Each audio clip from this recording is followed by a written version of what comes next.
What's up, party people? How's everybody doing? Oh, Corin, I meant to tell you. I could have said this before we actually launched, but whatever. I'll say it on air. Don't bother changing it now, but I read a YouTube comment, and obviously those are always factually true. Yeah. And and the person said that like the setting on the mic for the best sound on this mic. And by the way, how is my audio? Is it too loud? Is it good? No, you sound perfect. Okay. And I'm in a new spot because I moved from my apartment to my house. Congrats on that, by the way. Thanks, dude. That's like awesome. the shit sounds good. The Wi-Fi should be butter, so hopefully nothing's like choppy anymore. So what he said is the for this mic, the little setting that looks like a heart, that's probably the best setting. Like, because you know, you and me, like, we don't know anything about anything. Nope. So, so when I got the mic, I was like, I don't know, what setting is it on already? And it was just on, like, a certain setting, and yours was on a certain setting, too. And I was like, okay, I guess we're just leaving it like that. Why wouldn't we just leave it like that? But apparently, I never read about it. I never learned about it. But, like, the one that looks like a little heart might be the best-sounding audio for this. But you know what? We're testing it out right now anyway, because... Are you on the heart one? I'm on the heart one right now, so people... I'm on, like, the Audi-looking symbol. Like the normal one, the one that we were on forever. Which is fine. I'm fine with that one. Sometimes I have it too loud or too low, but, like, I like the sound of it when it's right. It should just come with one setting. Why are there 4 settings? Yeah, I don't understand that either, but whatever. I'm sure we're ignorant about some important shit, but so people can tell us now which one sounds better. Putting volume aside, because I hear like my plosives into the mic here. I need a pop filter, but putting that aside, people can tell us which one they think sounds better. Oh, that's actually good that yours is on the hard shit and mine is on the other. Well, yeah, we can do the test. I mean, they could have pulled up a different video and listened back to back, but yeah, we could do. They could do it within the same video now, and they could tell us which one they think is better. True. So me and you again. I feel like every time we talk, we always end up talking about like facial hair and haircuts and shit. Like it's like a recurring. We were just talking about that before we came live, guys. He was saying how he's got. I texted you last night. I sent you a picture of my. Castaway. Beard. You were Castaway. You were Tom Hanks in Castaway. He had a giant beard. So my wife likes me with some facial hair, which I don't mind, you know, because it's easy. But me mentally, I'm like, when I have a clean shaven face, like smooth, no hair, I feel better. I feel like, you know, people look at me like, all right, he's serious. Like I feel more effective doing shit because I'm like, all right, fresh start. Fuck it. Like my face is clean. And when I have a little 5 o'clock shadow, I'm still like, all right, it's still normal. But then it gets to a point where I get lazy and then the shit gets diesel and I don't know how to shave it. Yeah, well, I mean, you have thicker hair than I do on your face, so it's probably more of a pain in the ass, but they do, for you, you said they did at the barbershop, they left this too long, and now you're like, fuck her. Yes, so I was gonna... So we moved pretty much all of our shit. I brought like the main razor thing, but I forgot the little clips. Oh, so okay. Yeah. Last night when I texted you, I was like, before I go to bed, I'm gonna just try and do this shit. But I forgot the clip thing, so I woke up this morning. I was like, what barbershops are open on Sunday? And it was like some spot called Sport Clips where it's like everything's sporty or whatever. So I go in there. I was like, can you guys just hook up my beard, or whatever? She starts asking me questions like, what do you want to do? I'm like, just make it look like normal. Like, yeah, like make it look good. Do something. I came here because you guys are the experts, not because I am. So she hooked it up, but left like this mustache part like fucking like hairier, and I didn't want to tell her, so now I'm home with it hairier. But she fucked my whole shit up. But it sort of looks okay. So are you with the clippers, are you going to get the connection soon? Like, do you still have the apartment and the house now, or do you just have the house now? I sort of have 2 cribs, so I'm sort of balling. So, okay, but obviously you're getting out of the apartment soon, right? Yeah, and when's February? Whenever February is. Okay. So next month, yeah, we'll have. So we're paying like 2 rents, which is sort of OD. So you got to go get the clippers from there and bring them to your new spot. Yeah, but I don't know where they are, so I'm just end up buying a new... And it's far, right? Isn't your new house far from the apartment? Yeah, it's probably like 45 minutes. Damn. So it's a true. But like those little clippers, something that small, I'm not going to spend the time looking to find where the fuck those are. I'm just going to buy a new set. Yeah. That's one of the ones where you just go to Amazon and go boom, boom, and that's it. I mean, I do that with everything anyway. Yeah. I buy shit on Amazon I have no business buying on Amazon. Yeah, because you're just searching. You're like, oh, I could use a fucking back scratcher again, and it's like one of those back scratchers, the wooden ones with the things on it that like you have in your house. That when I'll come over to someone's house, they'll just have it, and I'm like, oh shit, I haven't used one of these, and I should get one of these. But then you buy one, and it just sits in your house, and it's the stupidest fucking purchase ever. Yeah, I usually get like, I usually end up getting like Gatorade and shit on Amazon. You buy. Yeah, someone told me that you could get your groceries off Amazon, Well, but I that's was a the little thing. suspect. You could do Amazon Fresh, which is like it's like fresh groceries delivered to your house, and you can get everything that like needs to be refrigerated, whatever, like milk and shit like that. But like I'll get shit not through Amazon Fresh. I'll get like a big ass box that you'd see in like Costco or something of Gatorade, and I just order it like from the manufacturer. That's I'm okay with that. No, it's good, but there are these big ass boxes that show up at my door, and then on the recycling day when they pick it up, you should see my corner. Like it's nothing. It's like 10 feet by 10 feet of just giant boxes, and I always feel horrible for the people who have to pick it up, because like for whatever reason we have good ass garbage men where they don't, like, a lot of places you have to break up the boxes for them to pick it up. We don't have to break them up. So there's like a giant, I gotta break my shit up, like cardboard house that's always in the corner of the driveway. So they probably have to break it up then. No, they just throw it in as is. I don't know how, but they do it quickly. It's weird because mine, we had to buy like a garbage can and a recycling. Yeah, separate. thing. Yep. And we have to fit everything in that recycling thing. And if it doesn't fit, then I think we're screwed. Really?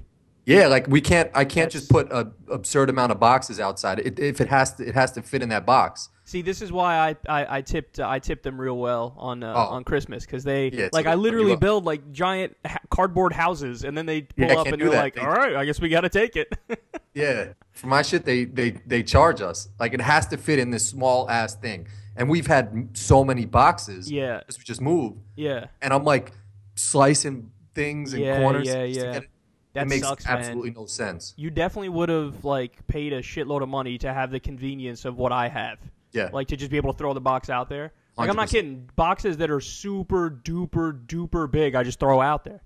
And the garbage men weirdly probably enjoy like coming to your house because it's like a change up than just like, all right, just pick up the garbage and do it. Like for them, it's probably like, all right.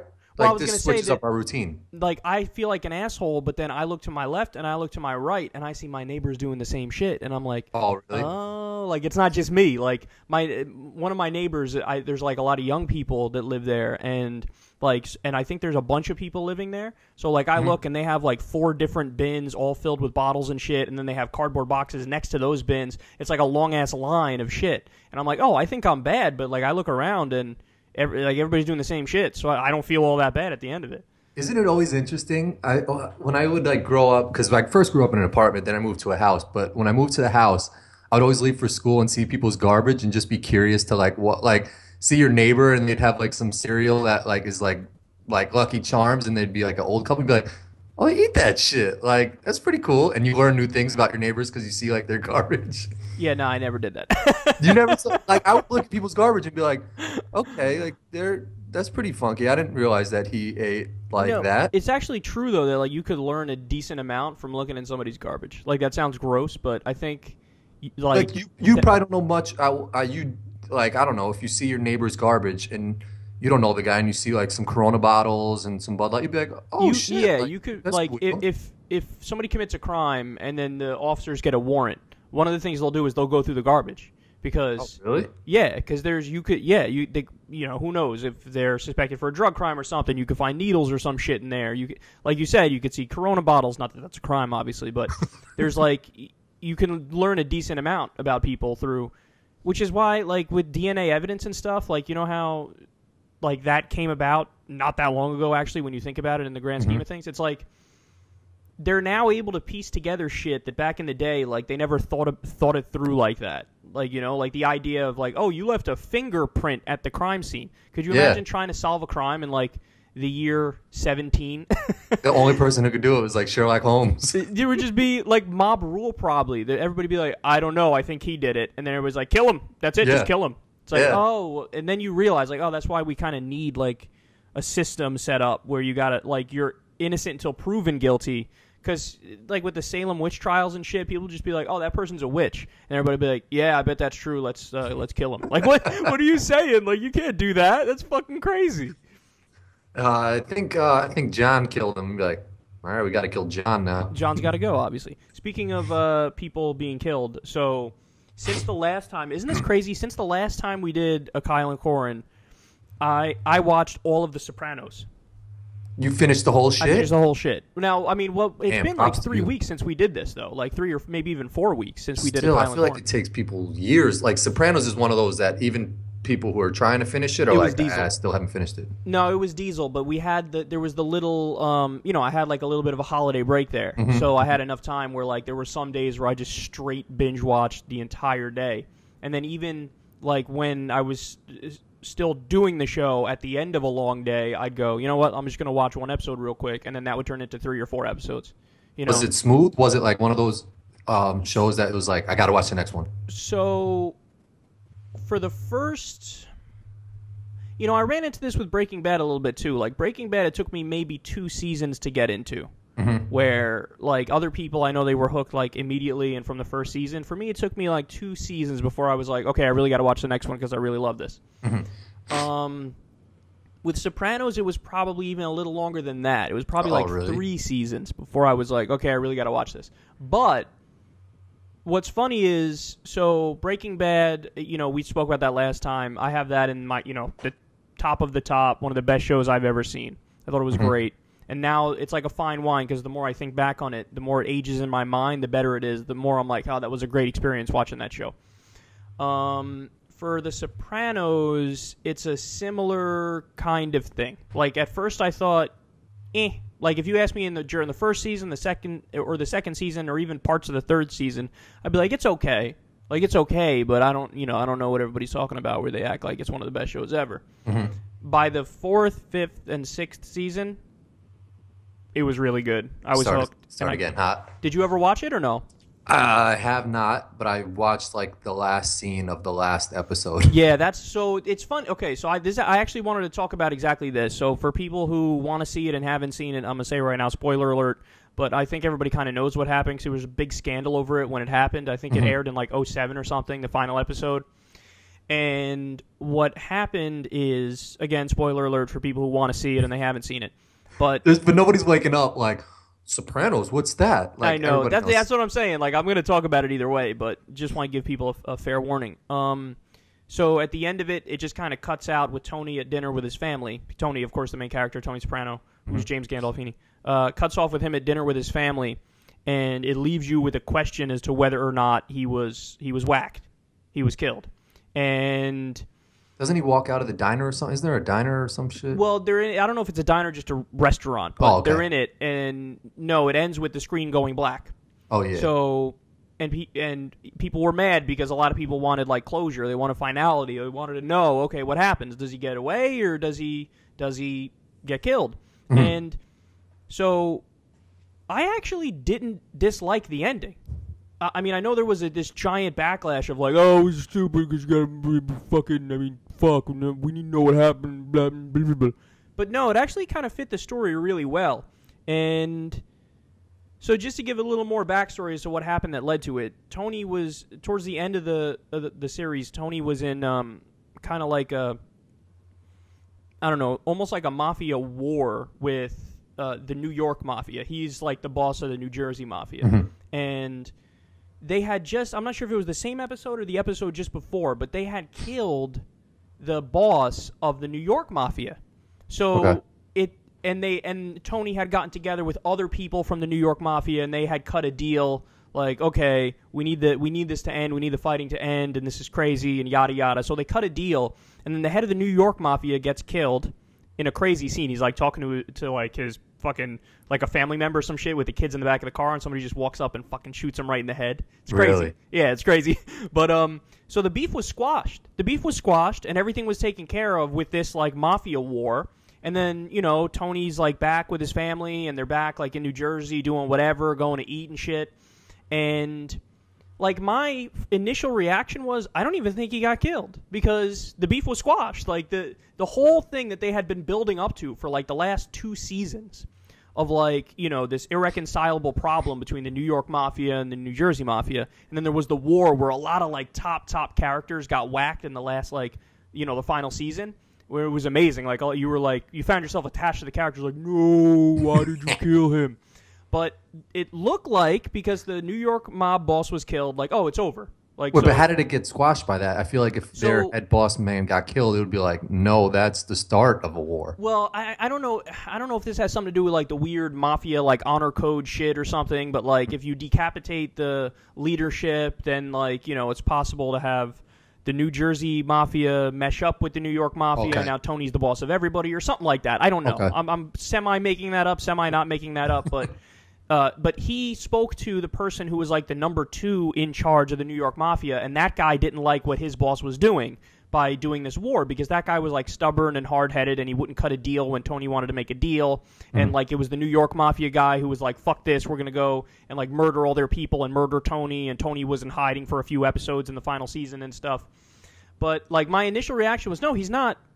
He's not killed, because they squashed the beef, and the way they set up that final scene, like, they made it seem like maybe something will happen. Like, there were, like, maybe 1 or 2 suspicious characters that came into the restaurant, and, like, the camera would pan on them, and you'd go, oh, is that guy going to kill Tony? Oh, my God, what's going to happen here? They show the scene. They, like, allude to a scene in The Godfather where the guy goes in the bathroom and gets the gun and comes out and kills him. One of the guys walks into the bathroom, and they pan the camera on him, and you're like, oh, you thought that was going to go in the bathroom and come out and shoot Tony in the head. Oh!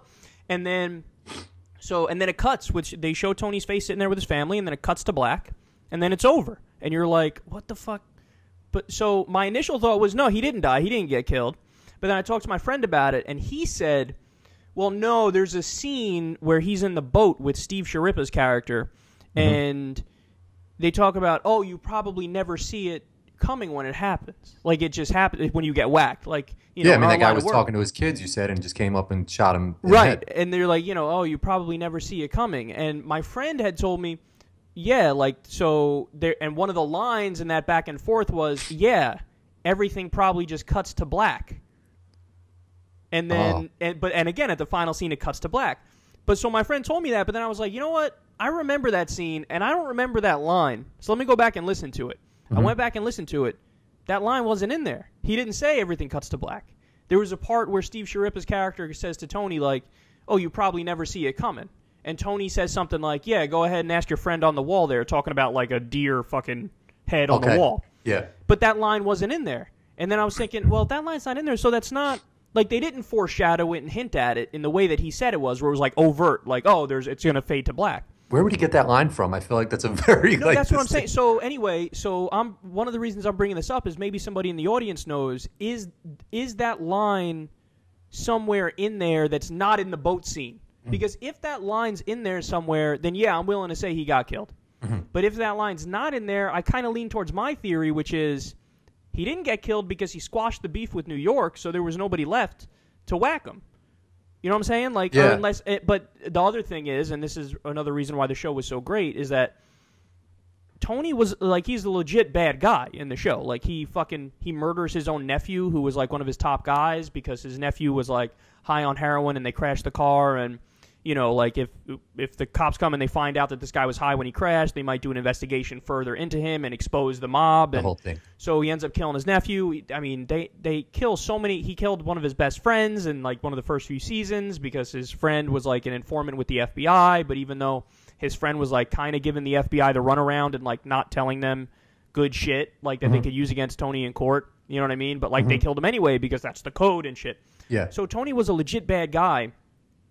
So, I don't know, it's weird how, again, with the anti-hero thing, just like with Breaking Bad, like, you go, fuck this guy, I don't like this guy, he's a bad person, he's a monster, he committed murder, he does all these horrible things, but then you find yourself rooting for him, too, because they follow his story the whole time.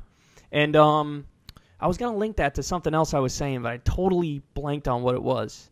Well, I think that's what makes shows great, is that they leave that ending open where you're just like, it makes people talk about it. If it was just like, no, I think Tony that's got so killed, right. Yes, you're so right.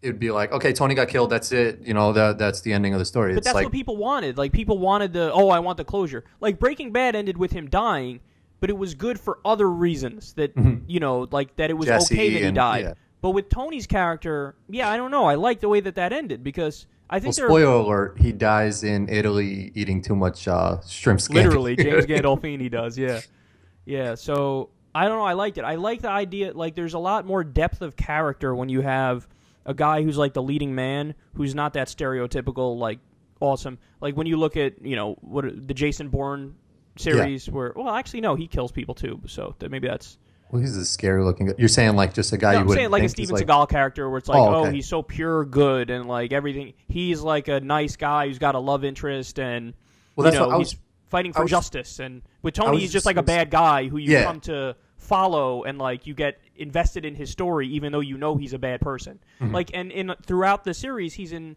therapy too. Like which is like a taboo in the Italian American mafia community or whatever. Mm-hmm. And like so you get it. They do a good job of like diving into his psyche where it's like he doesn't have a choice. This is just what he has to do. Kind of, yeah. Like you see where all of his fucked up like nature comes from, and like you almost sympathize with him because, like you said, it feels like there's no choice. He's just kind of acting based off of his shitty childhood and his short temper, which he gets like through genetics. And so I don't know. It was a good show. I mean, if you ask me to rank.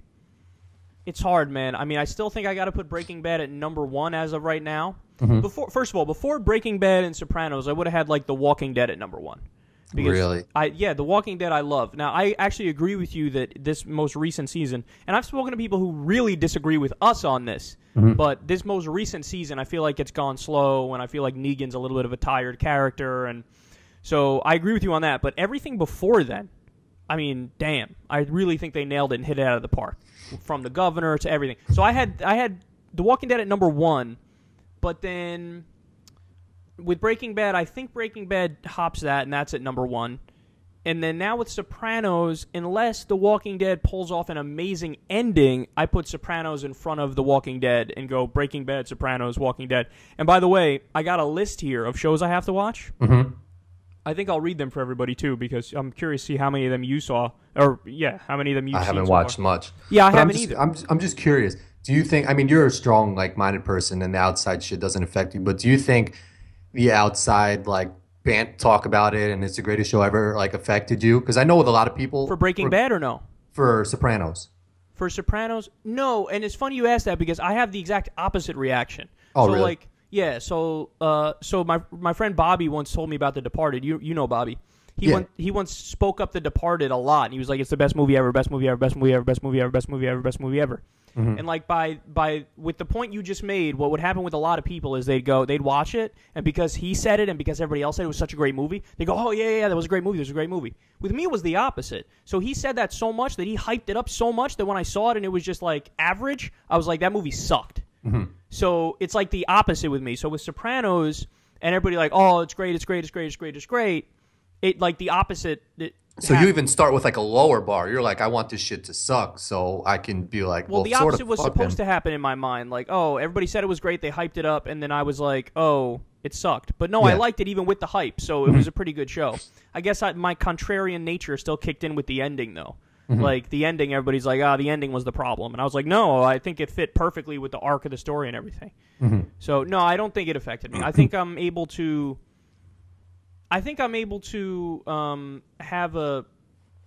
Try my best to be objective and just say exactly what I think of it without having the outside influence affect me. Mm-hmm. Because, I mean, think about it. I thought there was like a 0% chance that Breaking Bad would be, kicked off the number. Excuse me, not Breaking Bad. The Walking Dead would be kicked off number 1 on the list. Mm-hmm. But then it pretty easily, pretty quickly, it ended up happening. Oh, you're talking about Fear of the Walking Dead? No, The Walking Dead. I had it at number 1 in like best shows. But I don't watch that many shows, so like it's same. A little ridiculous that it was on the top of the list, but I go off the limited information I have. But I didn't think that would get knocked off, and Breaking Bad knocked it off. So in other words, I think I'm open-minded enough to see it for what it is and give my opinion without having others taint it. Mm-hmm. The only thing that does, and we've spoken about this before, with movies and shows for me that fucks it up a little bit is just like my general mood going into it. Like if I watch something and I'm really pissed off or I'm angry or I'm depressed for some reason, then that affects me, and I'm like, even if it's great, I might be like, it was whatever. But I'm really saying that because some other shit's going on that I can't get into. You know what I'm saying? Yep. That's the only thing that might taint my my experience watching a show. But let me read this list real quick because I spoke to Ben Mankiewicz. He's the guy who's Turner Classic Movies. He hosts for them. He's also with TYT, which is how I know him. Okay. And so he's like, he knows everything about movies and shows. I mean, he does Turner Classic Movie shit. So like, he's the best person to go to have an opinion on, hey, what show should I watch? He gave me a beast list. I'm going to go through the list. I added some at the end here, but a lot of these are ones that he picked. So I got to watch Better Call Saul. Yep. I actually started that already. Good. The Wire, which I heard again is one of the best. Yeah, I gotta watch it. Deadwood. Never heard of it. Deadwood's like the Western shit. I think it was HBO. Might have been like Showtime though. I'm not sure. But anyway, so I gotta watch Deadwood, The Americans, which is fairly new, I think. Is this in order of how to watch it, or just yes the list? And no? A little bit yes, a little bit no. Okay. I think it's in the order that I wanted to watch them in, not necessarily the order that he said it should be watched in, but it closely mirrors what he said it should be watched in. So Better Call Saul, The Wire, Deadwood, The Americans, which I think is pretty new, Game of Thrones, Mad Men, Damages, The Shield. Now I think I'm getting into the ones that he didn't recommend, and I just added onto the list. Prison Break, Homeland, Billions, Goliath, Ray Donovan, Lost, Oz, and West Wing.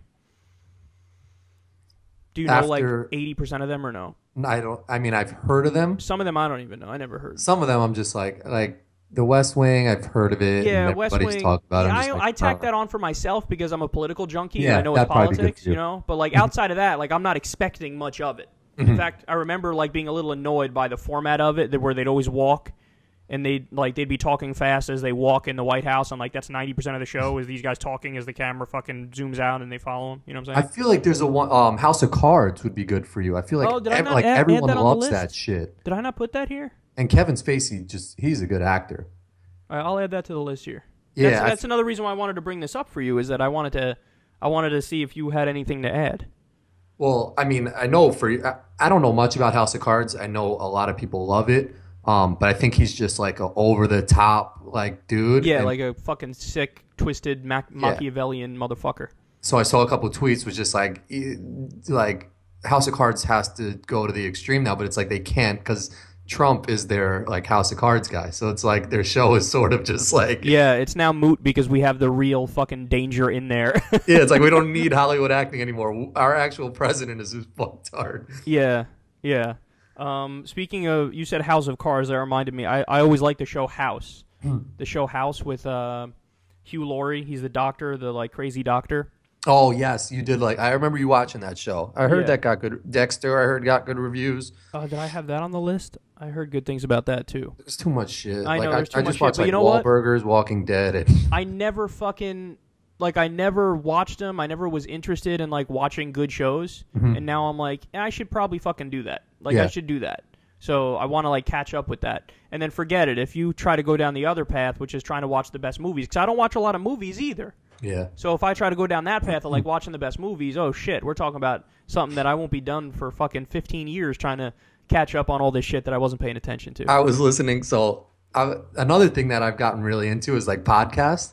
I love podcasts. But there's so many, and I don't know like how to navigate. We're one of them. Yeah, I know. So, respect to the people that listen to this, because if you've navigated your way and found us, like, mad respect. Because bro, I don't know what you're talking about. We're the Michael Jordan of podcasts. All right, yeah, right. We're the best that there is. So, like, literally, I asked, what did I listen to first? I don't even know what the fuck I listened to first, but my brother was like, yeah, I just like, because I have a long drive to work now. It's sort of like an hour. And the podcasts help. Oh, of course. You don't even want your drive to end if that's the case. You want to stay there and listen. For real. And it like, I'm thinking back of when I used to listen to the radio and it would just be like the same song. And it's similar to like TV and like the type of news that you do now. It's just like TV is just like it's just like guy in Chicago kills his friend. Big Macs will kill you. And it's just like the same shit every day. Right. Of like, it just repeats. Yeah. With podcasts, it's like you listen to something different every single time. And that's the same thing with the radio. It's like they'll play whatever, Mariah Carey, then Justin Bieber, like YouTube, like same shit. Yeah. So I asked my brother, I was like, what should I listen to? And he told me some podcasts like America's, I don't know what the fuck it's called. I have bad memory.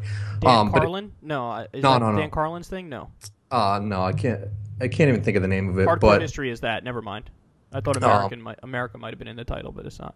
let me see if I have it right here. It is.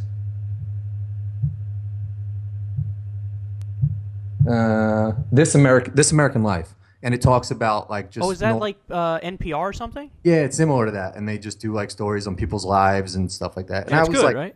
it was good. I wasn't really too into it because some of the topics would be like science shit, and I was like, whatever. So I was like, I'm just gonna type in the search columns like people that I like, and just like listen to their stuff. And they almost all had podcasts, right? Well, Louis C.K. I typed in first, and he didn't have a podcast, But he he's was always on Opie and Anthony. Yes. Or now not Opie and Anthony. Opie and Jim. Yeah, Opie and Jim. It was something. Yeah, there was like two initials in the guy's title. But I was like, I'm gonna just follow that, and it's sort of been taking me down a road of just like, all right, this guy's good. I'm gonna now listen to somebody else I like through that guy. So, right? Yeah. Have you heard of like Mark Maron? Of course. Yeah. Mark Maron for sure. So I had no idea who the fuck he was. Oh, really? You didn't know him? I didn't know He used to be on Air America Radio, which was like the liberal talk radio, like the opposite of like Rush Limbaugh and fucking Sean Hannity. Oh, okay. And So Air he's a good America dude. went under, but Jank from TYT was with Air America also. So like him and Maron, I think, were there at the same time. Yeah, and there were a bunch of other like Maddow, who's now on MSNBC, was with Maron at the time on really? Air America. Yeah, so all the people from Air America had like branched out and were actually fairly successful in different ways. But yeah, then he's a stand-up comedian also, and you know he wasn't, I guess, wasn't a headliner, wasn't as good as a lot of other stand-up comedians, but he finally found his niche doing the podcast because his podcast is fucking gigantic. Yeah, I know he had Obama on his. He had thing, Obama right? on. He had Robin Williams on. He has everybody. He has the biggest names he gets on his podcast. His podcast is maybe the number one rated. He did like. So I didn't know who he was, but CK was on him. I was like, I'm gonna listen to it because he's just so smart in the way he thinks about things. And Maron was just like smart, was like funny, was like just good at holding an interview. So I was like, I'm gonna start listening to people on his podcast now. So it's been cool that there's so many podcasts that takes you down like different like roads. Yeah, it's awesome. But Louis C.K. is just a fucking genius. I listened to like 6 of his podcasts. I love Louis C.K. and I nearly cried when I heard his shit on Hillary. Oh, you didn't like what he was saying? I mean, I thought he was on point. He was just like with how he was saying she was a mom, and it's just like they just fucking go to work. I don't know if he did it on, what was it, Conan O'Brien, or it was Conan, or was it Jimmy Fallon or some shit, whatever it was. No, I did a segment on it. I don't want to run through it again, but when you get a chance, check out my segment. I was pissed because he said something like, she's not just the better candidate now against Trump. It's not like a lesser of two evil things. Yeah, like, I would want her over anybody ever. And I was like, oh, shut the fuck up. That's just not okay. So you want a fucking war criminal who massacred over 100,000 people in fucking Iraq? It just struck me as like an ignorant. I don't know what percent of it was him just being a comedian and like I'm gonna make a joke here and this is a funny joke. And I don't know what percent of it was like, no, I kind of really believe this. So, but I've always liked him. That was why I was so upset when that happened, because like when he said that shit, I don't know. I'm the opposite. When he said it, I sort of swayed. It was just like. I would be surprised if you watch my segment. I would be surprised if you still thought I gotta watch it. Yeah, because he was like, he said compared to like people are punching her in the face and every day like doing on, and then she just gets up and she's like, "All right, we got to do this again." But like half the shit that they punch her for is real though. Like that's the thing. True. Like half of it is bullshit with the Benghazi and whatever fucking Vince Foster and Whitewater. Like a lot of the scandals are totally made up and totally dumb and. They like accuse her of the most ridiculous shit, like the recent one. Oh, she's running a fucking she's pimping kids out of a pizza place in Washington D.C. Like, you fucking morons! How does anybody believe that? Like that, so that's all bullshit. But then when you get to she voted for NAFTA. Well, she supported NAFTA. She supported TPP. She supported the Patriot Act. She supported the Iraq War. She got intervention in Libya. She wants intervention in Syria. It's like, well, her voting record sucks balls anyway. I don't even know why they need to make up all that shit about how bad she is when her record is not that good. Mm-hmm. So, but that's my whole thing on that. But so my podcast that I like, this, and I've spoken about this for my audience before. I like listening to Joe Rogan every now and then. Yeah, I gotta write this down. He compared to Maron, I don't know. I feel like Maron's more like a streamlined interviewer. Like he'll stay more on topic and he'll talk about whoever he's talking to. He'll talk about their life and what they've been through, and like he'll prod into the individual more. That's kind of what Maron does. Joe Rogan, it's a little more not just about the individual, but it gets more into like he'll talk to guests about what they do if it's like a newer guest, but oftentimes he's talking to his own comedian friends and stuff, and it'll get a little more existential, and they'll talk more about ideas and shit and whatever happens to come up, politics, random shit, anything. And he's funny, witty, like it's funny. It's funny. I like it a lot. So Joe Rogan, I listen to every now and then through Rogan's podcast, I learned about one of my favorite people ever, Joey Diaz. Joey Diaz is this fuck is that fat ass Cuban guy, and when he looks, if you ask anybody when they look at him, what is he? They'll be like, oh, he's Italian, 100%. There's no question, because he looks like a fucking mob boss. And the way he talks sounds like a fucking mob boss. And there's not, like, at first when people hear him, they might think, like, oh, he's putting on an act, he's faking it. He ain't faking it, bitch. That's 100% Joey Diaz and how he is. The first person I think of when you say Joey Diaz is that guy from the poker club, like the big Jimmy. Oh, Jimmy. He's kind of similar to Jimmy. Okay. He's kind of similar to Jimmy. Okay. Except he's, like, obviously a lot funnier and more outgoing and stuff. Yeah, But, yeah, so Joey Diaz is a comedian, and he does a podcast, too. And he, man, he's fucking funny, man. Like, I could sit there and listen to that guy talk all day about anything. And he's one of those guys who he's never talking about. He's the opposite of Rogan in that he's never talking about, like, ideas and concepts and philosophies and shit. He's talking about, like, anyway, so the other day I was talking about that time I fought it on a hookah in New Jersey. Funny stories. And, like, you listen to him, you can just listen to him say fucking anything. And he's always high. Like, he always smokes weed. He's just great. Like, that guy just brings a fucking Does he have smile people on his show? So sometimes he does a podcast. Sometimes he brings on other comedians and they talk. And sometimes no. Sometimes it's just him and his co-host buddy Lee Syatt. And yeah, so when I'm in the mood to like relax and I have some time and I don't want to, I'm so politicsed out from talking about politics all day every day, and I just want to like take it easy, I'll turn him on, and he talks about anything and everything that's just like his stories are ridiculous because he's open about the fact that he was a cokehead for a lot of his life.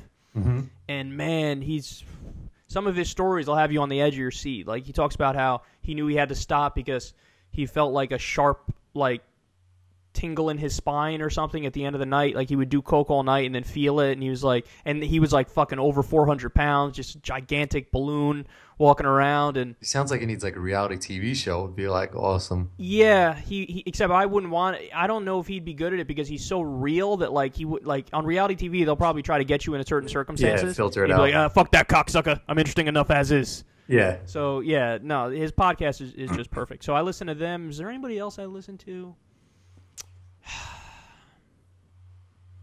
I don't know. I have to think about it. But there are a lot. Like it gets overwhelming sometimes though because I don't have much like free time, so I always feel like I'm so far behind on them, and then I have to just come to terms with the fact that I'll never be able to watch all the podcasts and all the things I want to watch, even from the specific people I like who have podcasts. You know what I mean? Yep. And that's a little annoying. So let's talk a little bit about New Year's resolutions, man. Fuck 'em. New year, new me.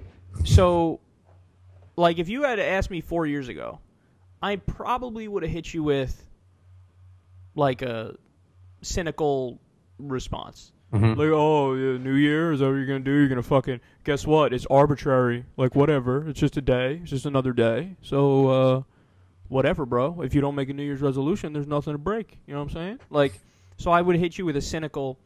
Now I feel like I you know what, I got to compare it to golf. Like in golf, there's 18 holes, and after the 9th hole, you do the turn. So you go out, and then you come back in. So it's separated into 2 sets of 9 holes.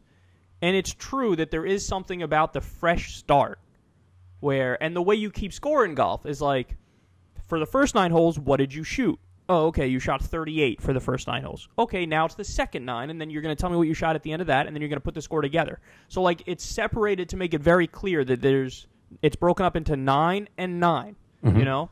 So when you're on the 7th tee, if you played bad for the first 6th hole, you can't hit that mental reset button yet.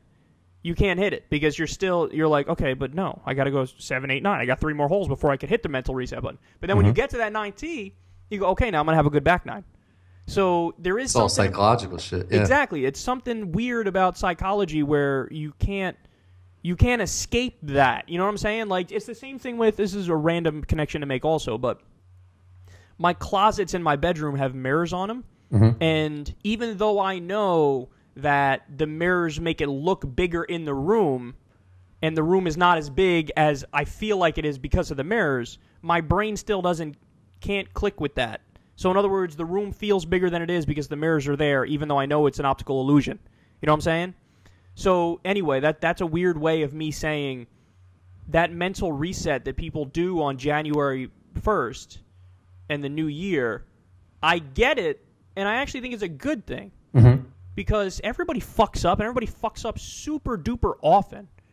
So, yeah, why not have like a weird thing that allows you to just go doot and press the button, and then all of a sudden. But I mean, I guess the downside is what everybody lasts like 8 seconds. Yeah, everybody by February, everybody's like, "Fuck this." That's my whole thing is like if someone's like making a positive change or wants to make a change, like I'll never be one to be like. No, man, just do that shit last month. Like do it. If this is your time to do it, then do it. Like, I didn't really make a resolution, but like I did have that reset button where I was like, all right, now it's January. All right, let me start eating good again. And like, whereas last month I was like, I wasn't thinking about it because I was like, I'll just wait till January. Yeah, it's good to have because then it was like a little bit of a crutch then. Because then again, I just said the thing about golf, where I know from personal experience, if I'm on the 7th hole and I'm playing like shit, I can't reset yet. Like the reset has to come at a time where it's like the clean break, like where everybody accepts that it's a reset. You know what I'm saying? Like there's something about it can't just be you. It's got to be like a whole thing, you know, where like it's everybody gets it. Like that's the reset hole. Like the back 9 is the reset hole. So it's the same thing for January 1st. Yeah, like rest reset button in anything you do. But you know, because it like makes you think about whatever you didn't, prior to that. But like, is it harder, you think, to do the reset just like on the 1st of the month or no? Like if it's like a February 1st thing or whatever, a March 1st, like can people, if it's the 13th of one month and then people are like, man, I really got to make this change. Okay, I need a clean, fresh start. Okay, I'll start on the 1st of the next month. It's not as good when it's not a year, but is it still something that's like doable? I think it's a lot tougher. I've tried to do that. Like even on a smaller scale, like the beginning of the week, I'm like, all right, I'll start on Monday. Like if I was eating like shit on Monday and Tuesday and then on Wednesday, I'm like, I'm going to just start forever. It's a lot tougher because I'm like, the beginning of this week, I already fucked it up. So my body sort of is like, you know what I'm saying? Yeah. For me, inspiration comes in weird ways. Like inspiration comes at times when you don't expect it. You know? Like... And it could be from anything, too. Anything. It could be anything. It could be anything. Like I in a gay way, saw a picture of a dude on my Facebook a long time ago. He was sort of old. And, like, he was just looking cut and shriveled. And I don't know what it was, like and a you were Thursday like, what's afternoon. my fucking excuse? This guy's old and he's cut and he looks good. And what the fuck am I doing? I'm sitting here on my couch farting, eating Taco Bell. Like, I got to get my shit together. And I didn't even need a reset button. I think it was like a Wednesday or Thursday, and I was like, "That's the point I was going to make. Is that the inspiration can substitute for the reset because sometimes the inspiration makes it so that it's almost just naturally unfolds. Like you find yourself instead of like ordering Chinese food, you go to the store and you get grilled chicken and you get like fucking healthy shit, and you just start acting healthy because like your mind doesn't let you go to. Like, you wouldn't be okay with it if you went and had pizza or had some shitty food because you were just inspired by something and you're just riding that wave of inspiration. But the sucky thing is that I feel like with most things in life, the inspiration fades and you got to wait to be inspired again, and there's no formula to get inspired. Like, the formula, like, it just has to happen. Something has to happen where you go, oh, that inspires me. So for some, like, I feel like for some things, you can get inspired pretty often. And, like, for me with my show, there's enough. I find that there's enough things that keep me inspired where I like to get up and do my show. And it could be the tiniest thing in the world. Like if I see a tweet that I like, I'm like, fuck, that is so true. That's such a good point. and then like I strive to make a point as good as that fucking tweet I just saw for like 3 fucking weeks, and it just inspires me and I can go. But with other things, it's not as easy. With other things, like with the gym, like, okay, yeah, there's sometimes I'll see something and I'm like, okay, that inspired me, now I got to go to the gym. But then I don't get the inspiration as much for something like that. And with most things, I don't get that inspiration as much. Yeah, well, that's what makes the greats like great in their craft. Like they would say on the basketball court, I don't know if it was like Jordan or whatever, he would find like the smallest thing to motivate him. But who knows if off the court, if other shit, he was just lazy as fuck because he wasn't motivated, like. Yeah, that's true. It's rare that you could be super motivated at one thing and then be balanced in other ways.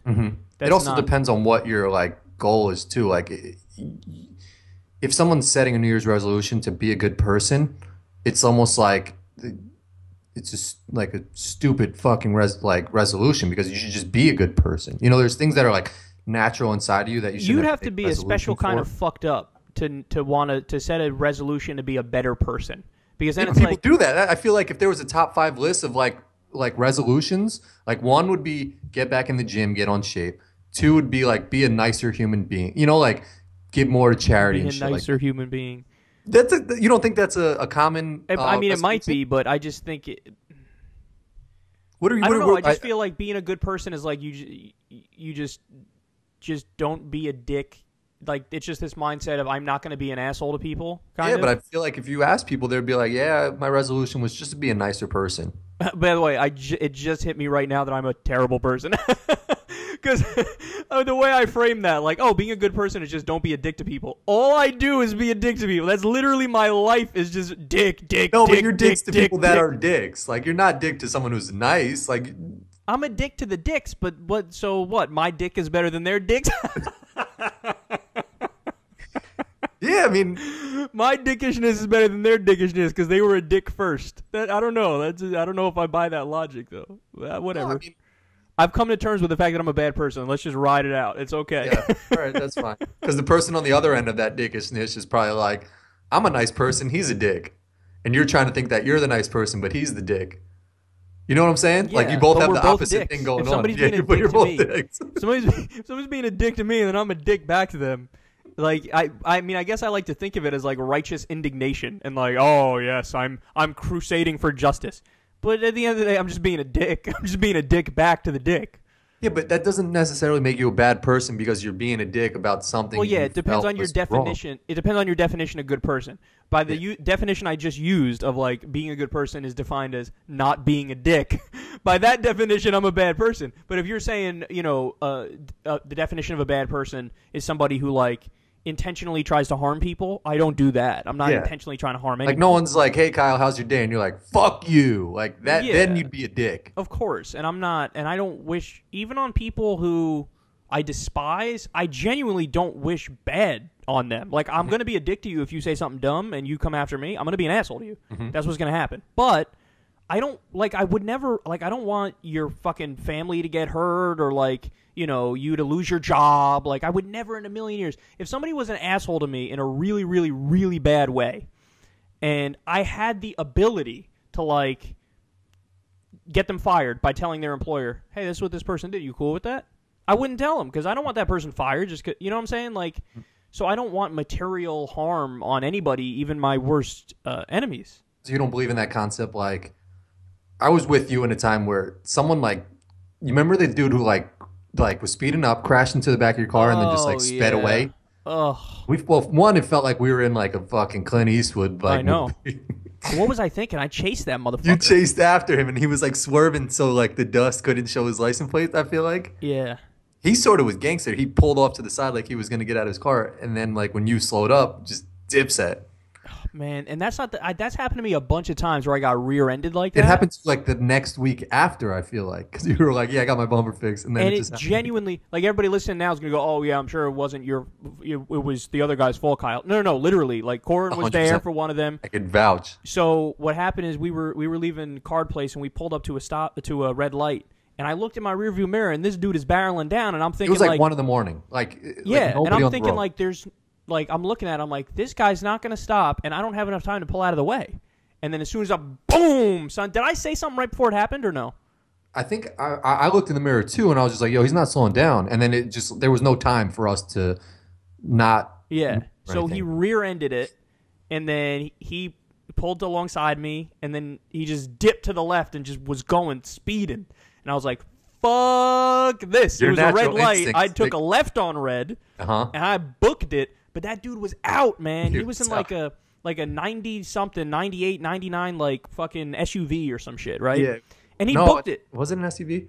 Well, regardless, you would never think like, I hope that guy fucking like crashes his car later and like everyone in that car dies. So, no, I would never want them to die. I would want like justice. Like I would want that guy to get caught by the cops and fucking get like a ticket or something. Is a hit and run a felony? I think it's a felony. Yeah. You know, like whatever the punishment, the actual legal punishment is, I want that to happen to that guy. But no, I don't want anything beyond the bounds of reason. I don't want that guy to get hurt. You know what I'm saying? Yeah. But which is rare. I don't think a lot of people would actually. I don't know. I think some. You think some people would actually be like, I hope that guy dies. I noticed this. I mean, again, going back to The Sopranos, I know it was a show, but there's a lot like that was like the punishment for everything. Like, really? Oh, you snitched on the family, death. Oh, you looked at this person the wrong way and disrespected them, death.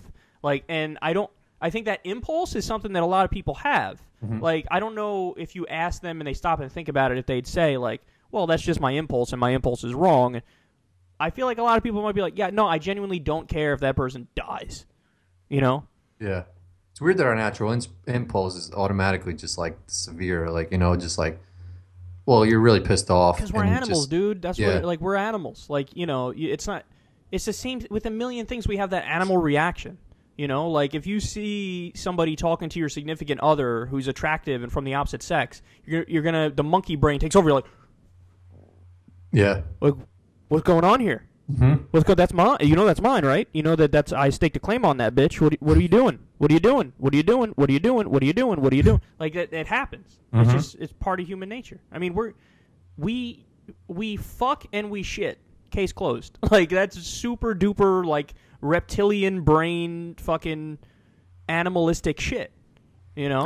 My wife was talking about that. She was like, because her sister is vegan. So she was like, how long are you going to be like vegan for? And she was like, I don't know. I just don't like the way, like, you know, that animals are being killed and stuff like that. But like, if we go into the woods, animals are just going to fucking like kill us. Like there's no, you know, like that's just their nature. Like our nature is just to eat meat. Like there shouldn't be like this, we have to care for animals. It's just in our, like. Well, yeah, if we don't kill them and eat them, something's going to kill them and eat them. Like it's either us or it's somebody else killing them or eating them. And if it was reversed, they'd kill us. It's not like they're like, if you're walk away. Try being like wounded in, you know, the deserts of Africa. See how long you last. Yeah, they're not like, there's not like a good lion who's like a vegan lion who's like, no, sorry, I'm not eating him today because like, you know, look at the poor guy's hurt. What am I gonna do? I get it. Yeah, no, like the morality angle. Yeah, with other animals, it's just that instinctual, primitive, like, urge. With us, with humans, it's weird because we're able to contemplate it. Like, that's the thing is, like, we're weak physically compared to a lot of other things. Like, us versus a bear physically. See how that goes. Mm-hmm. But our brains developed, and, like, we came up with these fucking inventions where it's, like, a long stick that shoots a metal thing out of it that can kill anything. So, like, our brains have developed to the point where we have other ways of outsmarting our enemies, and along with that comes this raised consciousness where like we care about moral questions. Mm-hmm. Like that woman who you were just talking about, like that's something that she has the ability to think about. Mm-hmm. Like, oh, so what happened? Like, why is it right for me to kill and eat, you know, an animal and kill and meat? Like I get the appeal of veganism because it does feel more pure and that you're not inflicting harm on anything. You know what I mean? Yeah, but someone else is gonna. But not only that, like there's a good argument to be made that it might even be more kind to, for example, like if you were to kill like a deer in the wild and then eat the venison, which is the deer meat, like that might be nicer for the deer than if you let didn't kill the deer and the deer lived its normal life out there, because probably the last, month or whatever it is of that deer's life is nothing but excruciating pain, and they know the end is coming and they might starve to death. Or like anybody who's seen a nature documentary on the National Geographic Channel knows that like it's a much more painful end if it doesn't happen like that. You know what I'm saying? Yeah, so there's an argument to be made that that's the better way to go. I happen to agree with vegans about factory farming, though. Like, the way that we do factory farming, where, like, we stuff them all into a fucking, like, little cage, and they're shitting on each other, and they can't turn around and shit. Like, that's a problem. Yeah, and my wife says that with her eggs. She's like, I'm not going to stop eating eggs, but she gets, like, cage-free free-range eggs. Yeah, totally. Yeah. You can see the morality of that being above and beyond, like, factory. Like, there should be regulations that say you're not allowed to fucking have a cow in this little fucking thing where it's sitting there shaking, and like, and that also probably affects the quality of the food too. It's not like rich meat that, because it was fucking free out there in a pasture somewhere, so yeah, it's weird. I don't know, it's just that's just crazy to me how it works. Like, if you're like you said, if you're standing in front of a bear, he's gonna fucking kill you. Like, he doesn't give a shit about your feelings, and he'll eat you. But yet, because we're smarter, we have to be like, we're not going to eat, like, not a bear. Something we eat. Yeah, like a tiger.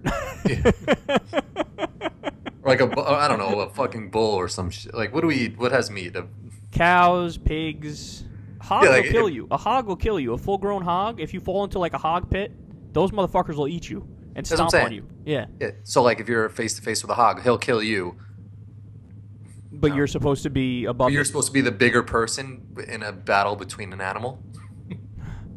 Yeah. I mean, I'm not a vegetarian. I'm not a vegan. But again, I see where they're coming from, just in that they don't want to do harm to anything. Like, I get that. But yeah, if there's like if it's me or the animal, I'm gonna kill that fucker. Like, I'm not gonna take the moral high ground and be the Gandhi. The Gandhi towards fucking a hog that's gonna stomp on me and eat me. So what was the other thing I wanted to bring up? There were a few other things. Oh, the before we came on to do the show here, I got hit with the classic emergency broadcast system thing on the TV. Yeah. And like, it just occurred to me for the first time ever. We've seen nothing but tests. If the real one were to happen, nobody even knows what the fuck to do.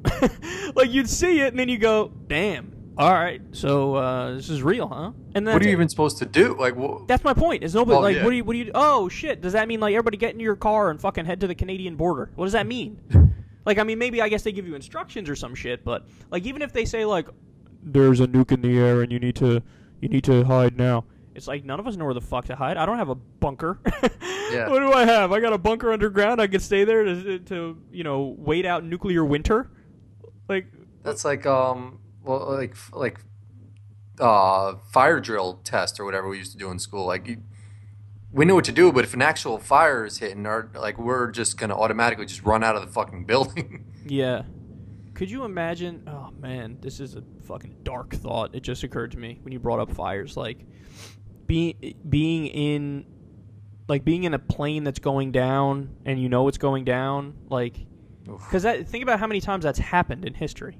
Yeah. Like, there are plane crashes, and there are plane crashes all the time. I mean, not all the time. There's obviously way fewer like plane crashes than car crashes and shit. But like, when it's going down and it, like, what do you do? I don't know. Is it just like a fucking minute of sheer terror of like, oh? I get nervous flying when the fucking. So my new thing is just like, the seatbelt sign I'm okay with, whatever. If there's a little turbulence, I've gotten okay with. But when the pilot, like, they need to let you know to put your seatbelt on better than how they do it. They'll just get on the microphone real quick, and they're just like, please put on your seatbelts. And I'm just like, what the fuck's happening? Yeah. Like, no, you have to tell me more. Like, why am I putting on my seatbelt? Is it just turbulence? Or is like some shit happening? Somebody said, I don't know, I thought this might have been in a movie, so it might be total bullshit, but somebody said you should really worry when the pilot's not saying anything. Like, if the pilot says nothing, that means that they're really focused on whatever the fuck's happening and there's an issue. That's a good point. But if they're saying anything to you, it's like, okay, it's good because they're talking to me. So they have enough time to be like, blah, blah, blah, blah, blah, and then they put it back. That's such a good point, yeah. No, but I don't fuck with planes. You know this. We've spoken about this a million times. But like turbulence, first time I experienced turbulence, I was in my fucking 20s. I had been in like 6 other flights when I was younger, but not a single I was the luckiest person on planet Earth. I was on 6 fucking flights and never experienced a little bit of turbulence. Nothing. Really? So it was just smooth sailing every step of the way. But then when I was like 20-something and I went to Vegas, the fucking plane started shaking. Oh, yeah. I thought we were going down. I was like, what the fuck is happening? And I'm looking around. Everybody's face is normal. They're like reading their magazines and shit. Like, I'm like, bitch, do you not see what's happening here? But I was like, it's like, because it's like I wasn't sheltered because I had been on many flights, but I was sheltered because I didn't experience turbulence. And then when I finally experienced it, I was like, oh, this is some bullshit. Like, they got to come up with a better way to get me from point A to point B because I'm not okay with this. Because what it is turbulence is like, it feels like the plane is just literally losing control for brief periods of time. Yeah. Like, it's shaking, but it's more like in a split second, you feel like the plane drop and come back up, and it's like, how many feet did I just drop in that split second that I felt like I was falling? While you may have dropped like 150 feet, but since you're so high up and going so fast, it just feels like a temporary, like, boop, boop, you know what I'm saying? Yeah. And I can, man. When think about what it is. You're in a metal box in the sky going 600 miles an hour. Mm-hmm. Like, if you had to explain that to, like, let's say you go back to the year 1700 and you explain that to somebody, they would look at you like you're fucking stupid. They'd be like, oh, so you want to go 700 miles an hour in the sky in a metal box? That's what you want to do? Okay, I'm going to go take my fucking horse and buggy, my wagon, and I'll be there in like 3 months, but guess what? I'm going to be in a much better mood than you. So imagine an airplane back in that time, though. How weird. Imagine showing them an iPhone or some shit. Oh, my God. It'd be magic. And that's the thing, like for religious people who really believe, like, oh, no, like Jesus, yeah, he was really God and he walked on water. Bitch, David Blaine walked on water. Like, that's not... Like, so a magician lived. Who cares? Like, it's not... There's obviously a logical explanation to how they were able to do it. Yeah. But, like, yeah, the technology shit is crazy. Yeah, we've come a long way. Oh, yeah. Dude, so I got one thing quick, because my wife wanted to see your opinion on this. We just moved. Mm-hmm. We moved, like, 45 minutes more, I think. I don't know what direction, but it's more towards, like, Wisconsin. Mm-hmm. So she started noticing, like, houses that had like flagpoles on like their garage. Mm-hmm. Some had flags, some didn't, but just like the flagpole thing. She automatically associated that with that person was like a Republican conservative. I largely agree. Yeah? Yeah, because she said like no liberal would have an American flag waving outside their house. It's kind of like an American flag bumper sticker. Usually the people who like fly the flag the most know the least about what it's supposed to stand for. Mm-hmm. Like, the flag is supposed to stand for free speech, free expression, civil liberties, the Constitution, all that shit. But if you talk to conservatives, they'll just be like, I'm American, man. I'm a patriot. I love America. And then they'll vote for people who don't give a shit about freedom of speech and due process and, you know, all that shit. Yeah. So, like, usually the people who wrap themselves in the flag the most know the least about, you know, what it's supposed to stand for. But, yeah, like, if you see a bumper sticker, like an American flag bumper sticker on a car, usually somewhere else on that car there's an NRA bumper sticker. Usually somewhere else there's some shit about Republicans. And yeah, if you see an American flag flying, the majority of the time it's going to be a Republican. And that's not to say, like, there's nothing wrong with liberals flying it. In fact, it'd probably be good if we flew it more. But I think the thing about liberals is we live it, like we know. Yeah, and we have a more mature outlook on how to view a country. Like, the idea from the right is, you know, especially when their people are in power, it's our country, man, and we got to support it no matter what we do.